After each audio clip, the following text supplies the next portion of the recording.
ఏమైందిరా? ఏమైందిరా? ఏంట్రా?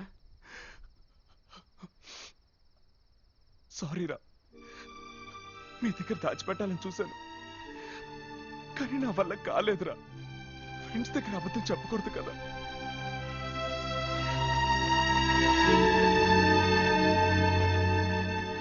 ఏంటి నువ్వు పాడతావా? ఏంట్రా 4 రోజులు నాతో ఉండగానే నీకు పాఠం వచ్చేసింది అనుకున్నావా? అసలు సంగీతం గురించి నీకేం తెలుసురా? రేయ్, మా ఇంటి కుక్క కూడా నీకంటే అందంగా మురుగుతుందిరా. ఇక రాపలేదు. నీకు ఎప్పుడైతే ఇటువంటి ఆశ పుట్టిందో ఇక నువ్వు నా దగ్గర ఉండడానికి వీల్లేదు. వెళ్ళిపోయి కణచి, వెళ్ళిపోయి కణచి. డబ్బులు ఇవ్వలేదనో పనిలోంచి తీసేశారనో బాధ లేదురా, కానీ అసలు సంగీతం గురించి నీకేం తెలుసురా అని అడిగి ఎగతాళి చేశారు. నేను హైదరాబాద్ వచ్చినప్పటి నుంచి నాకు పాడడం వచ్చు అని కంపెనీలు తిరిగానురా, కానీ ఏ ఒక్కడు కూడా ఏది ఒకసారి పాడు చూద్దాం అని కూడా అనలేదురా. ఎరా, మీరు విన్నారు కదా, నేను బాగానే పాడాను కదా, మరేంట్రా నా మోహన్ చూస్తే పాడేవాళ్ళ లేదా? నేను ఇప్పటికీ సింగర్ కాలేనా? ఒకవేళ మా నాన్న అన్నట్టు నేను ఎంగిలాకులు ఎత్తుకోవడానికి కూడా పనికిరానేమోరా.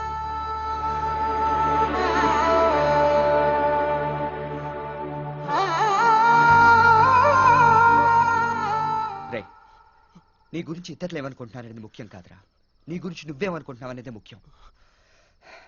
నీ వల్ల అవుతుందిరా?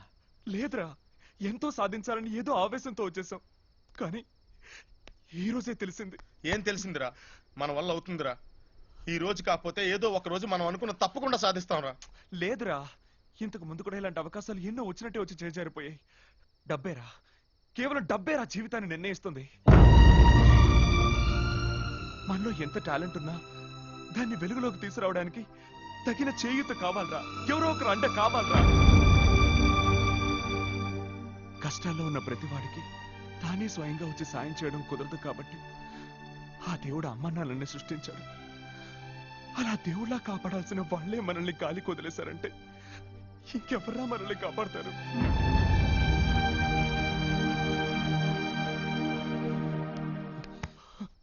ఎందుకురా ఏదేదో మాట్లాడుతున్నావు? మేమంతా లేవా? ఇప్పుడు నువ్వు పాటల పోటీలో పాల్గొనాలి, అంతే కదా? నా బుక్స్ మొత్తం అమ్మేనా సరే నేను నీకు డబ్బిస్తాను రా. నేను కూడా ఒక విషయం దాచాను. ఇప్పటిదాకా ఈ నోటీసు బోర్డు మీద ఒక్క స్టూడెంట్ పేరు కూడా వ్రాయలేదు. కాలేజీ పరువు తీయడానికి వచ్చాను. అసలు ఫీజు కట్టలేని వాడివి నీకు చదువు ఎందుకురా? వెళ్ళవతలకి, గెట్ లాస్ట్. కాలేజ్ ఫీజు కట్టలేదా? నాకు ముందే ఎందుకు చెప్పలేదురా? చెప్తే పాపం నువ్వు మాత్రం ఏం చేస్తావురా? రే, నా తల తాకట్టు పెట్టానని నీకు డబ్బులు ఇస్తాను రా. రేపు నువ్వు కాలేజ్కి వెళ్తున్నావు. వద్దురా, ముందు నువ్వు పైకి రా. నువ్వు పెద్ద సింగర్ అయితే నన్ను చదివించవా ఏంటి?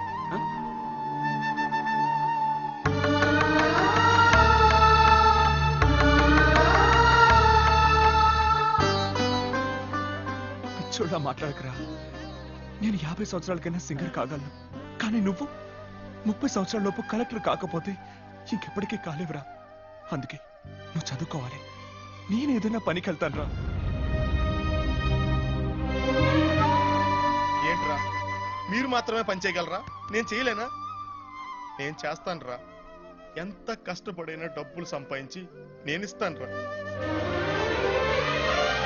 మీరు మాత్రం అనుకున్నదే సాధించండి రా. శభాష్ రా.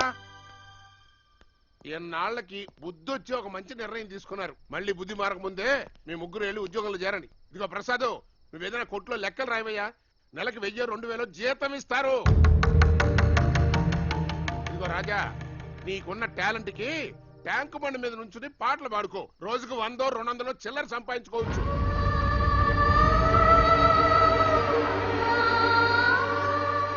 ఏంటి చూసేవాడు ముష్టోడు అనుకుంటాడనా? ఎవడో ఏదో అనుకుంటాడనుకుంటే మన కడుపు నిండదు నాయనా. వాళ్ళని ముష్టెత్తుకోమంటావా?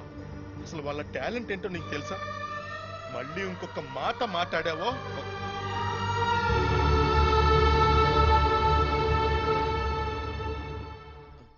వదిలేసామే.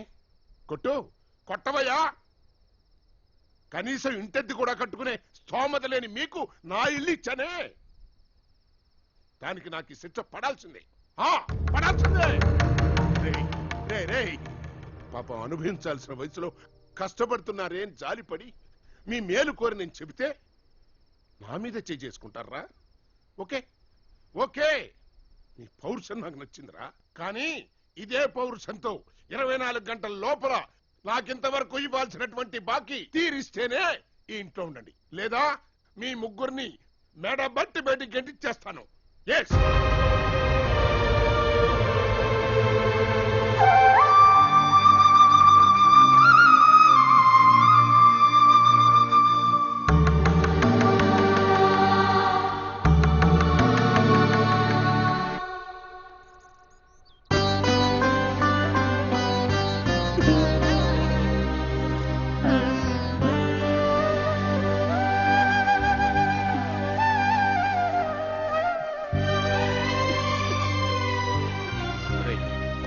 ఏంట్రా ఇది? అయిపోయిందిరా, మొత్తం అయిపోయిందిరా. ఇంకెప్పుడు చదివి పేదవాడిగా పుట్టినవాడికి కోరికలే ఉండకూడదురా.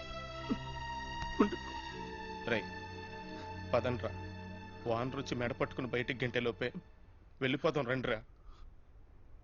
గణేష్ గణేష్ రా.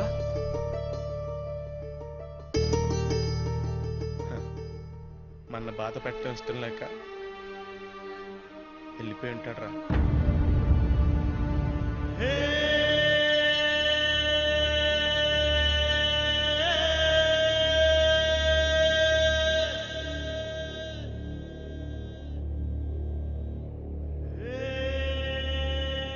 లేదురా, ఇంతకు ముందు కూడా ఇలాంటి అవకాశం ఎన్నో వచ్చినట్టే వచ్చి చేరిపోయాయి. డబ్బేరా, కేవలం డబ్బేరా జీవితాన్ని నిర్ణయిస్తుంది. మనలో ఎంత టాలెంట్ ఉన్నా దాన్ని వెలుగులోకి తీసుకురావడానికి తగిన చేయూత కావాలరా, ఎవరో ఒకరు అంటే కావాలరా. ఇదే పౌరుషంతో 24 గంటల లోపల నాకింతవరకు ఇవ్వాల్సినటువంటి బాకీ తీరిస్తేనే ఈ ఇంట్లో ఉండండి, లేదా మీ ముగ్గురిని మెడ బట్టి బయటికి గెంటిచ్చేస్తాను. ఎస్.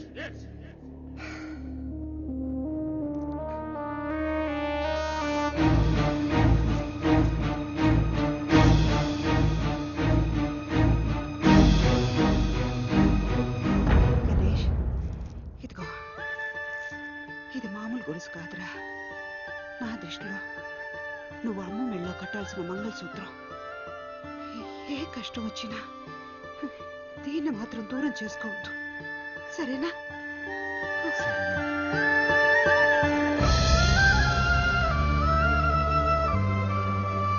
గుమ్మం ముందు నుంచే తరిమేయాల్సిన శని ఇంటికి తీసుకొచ్చి ఆరతిస్తానంటావేంటి? దీన్ని మొగ్గలోనే తుంచేయాలి, దీన్ని మొగ్గలోనే తుంచేయాలి.